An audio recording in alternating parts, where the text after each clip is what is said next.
ndo ile siku mimi niliyosubiria. Bola munayo katina biso etindi biso toyembayo mosantu nayo tali.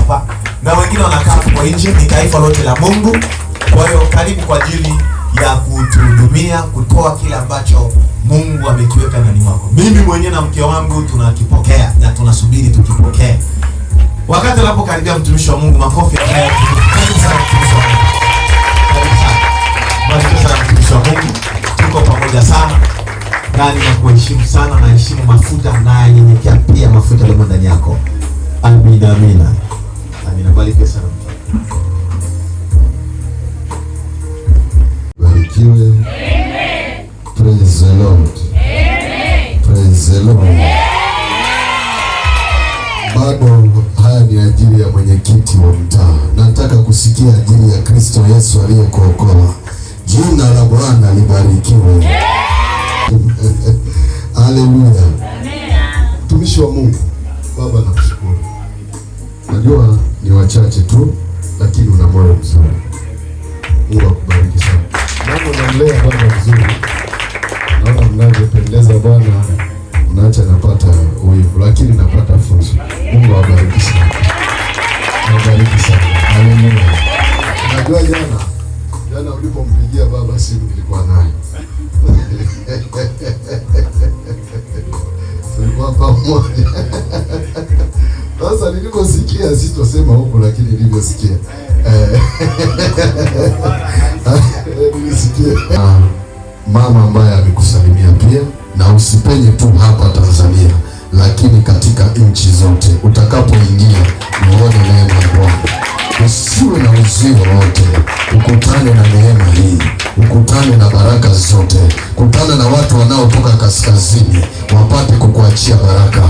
Kutana na watu wanaotoka kaskazini wakuletee pia dhahabu kwa jina la Yesu. Nyota yako isingelifungwa, nyota yako isingelizimika, lakini iangaze na kila yeyote apate kuiona. Asingeliona ili apambane nayo, aione ajili ya kuibariki kwa jina la Yesu Kristo. Amen. Uko Mungu, uko Mungu, uko Mungu.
Yesu kuja kwake angelipita kwa maaskofu, angelipita kwa makuhani wakubwa. Na nikwambie kitu kimoja, hiki ndiko kiliwachanganya Wayahudi. Wayahudi walikuwa wanajua ya kwamba Kristo Yesu atakapozaliwa lazima aende kuzaliwa. Acha nikwambie, pana makusudi ya dini katika ulimwengu huu na pana makusudi ya Kristo Yesu katika ulimwengu huu. Kama utayaona makusudi ya dini, hautaweza kuona ufalme wa Mungu. mmoja kabeba mzigo. Biblia inasema hivi, na kazi ya Mungu ni kama jiwe kubwa ambalo mmoja atashika huku, mwingine anashika huku, mwingine anashika huku, na sote tunalibeba, na tunapolibeba linakuwa nyepesi. Na wakati tutakapolibeba kwa pamoja, hakuna mtu ambaye atakayechoka njiani.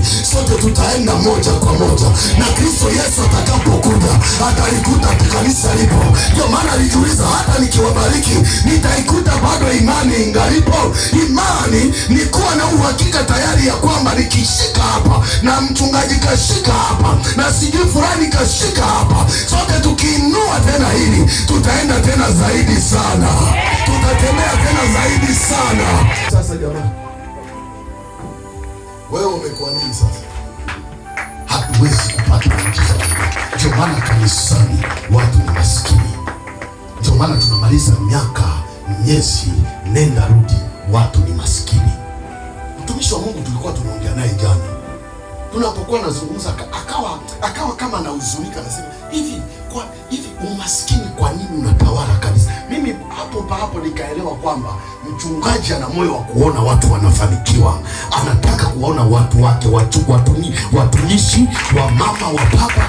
Mimi nilijibu kitu kimoja tu, nilimwambia shida sio kwamba hawa watu hawawezi, shida wamezoea madhabahu. Pia mimi nimeishi naye, mimi unavyonijua mimi nimekaa naye siku mbili, nimefika kwanza nyumbani kwake. Unajua bwana ana mwanamke hapo, uone tu anavyopita hivyo, hamna chochote. Wewe ni nini sasa jamani? Wewe umekuwa nini sasa? Hatuwezi kupata muujiza. Ndio maana kanisani watu ni maskini. Ndio maana tunamaliza miaka, miezi, nenda rudi, watu wanaotamani kumjua Yesu. Ukimjua Yesu umekuwa huru. Ukimjua Yesu macho yako yameona. Ukimjua Yesu wewe hauna tena mipaka. Ukimjua Yesu hakuna atakaye kusurumu tena wewe, hakuna atakaye kusale. Kuna mtu ameingia pale ofisini, kuna mtu ameingia hapo sababu kuna macho yaliyo tayari, macho yanayoona. Ukimjua Yesu hawatakubandika kidada fulani hivi ambacho kitakuua kesho, utapata mke wa maisha. Ninakwambia ukweli, tatizo tulikataa kumjua Yesu. Ndio maana Bartimayo akasema, Baba nataka kuona, sababu aliona madhara ya kutokuona, aliyejua madhara ya kutokuona. Wakati ule Isaya Bwana alikuwa anazungumza naye, anasema ambia Israeli, ambia wana wa Israeli, kwa sababu mlikuwa wa thamani machoni pangu, kwa sababu nimewapenda. Ndugu mpendwa, tengeneza mazingira ili upendwe na Bwana. Tengeneza mazingira ili mbinguni Bwana kuone na aseme, nina mtoto duniani, nina mtu anayetembea duniani, nina mama ambaye yuko duniani, nina baba ambaye anayetembea yuko duniani. Tengeneza mazingira ili kwamba Mungu mbinguni aseme, kwa sababu nimekupenda wewe, kwa sababu wewe ni wa thamani machoni pangu. Wewe ni mali ya Mungu, wewe ni mtoto wa Mungu. Anaweza kuingia, yes, sababu mwenye nyumba alipoijenga nyumba aliijenga kwenye misingi ya kuzimu, na ndio maana ana haki ya kuingia kwenye nyumba hiyo. Lakini nafsi za walioishi katika nyumba hiyo sio za kwake, hizi ni nafsi za watoto wa Mungu. Ndio maana usiende unaposikia paka anafanya unaanza hakika chena mniwezi woga. Acha hofu katika maombi.